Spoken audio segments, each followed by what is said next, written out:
আসসালামু আলাইকুম। হ্যালো সবাইকে। আজকের ভিডিওতে আমি আপনাদের সঙ্গে শেয়ার করব খুবই মজাদার এবং সহজ আনারসের জুস। আনারস আমাদের স্বাস্থ্যের জন্য খুবই উপকারী। আপনারা চাইলে এই গরমে ক্লান্তি থেকে মুক্তি পেতে, ক্লান্তি দূর করতে এই আনারসের জুসটি বানিয়ে খেতে পারেন। প্রথমেই আমি আনারসটাকে ছুলে নিয়েছি, এরপর ছোট ছোট টুকরো করে আনারসটাকে কেটে নিয়েছি।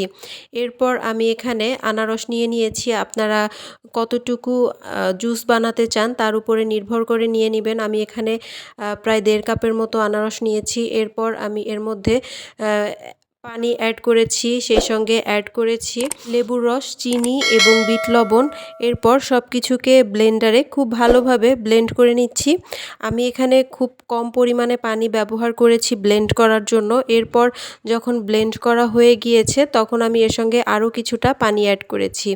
আপনারা একবারে অনেকগুলো পানি ঢেলে দিবেন না, এতে করে ব্লেন্ড হয় না ঠিকভাবে। এরপর আপনারা চাইলে ছেঁকে নিতে পারেন, এতে করে খেতে আরও অনেক বেশি ভালো লাগে। আমি এখানে ছেঁকে তারপরে গ্লাসে ঢেলে নিয়েছি। আপনারা চাইলে এখানে বরফ অ্যাড করতে পারেন।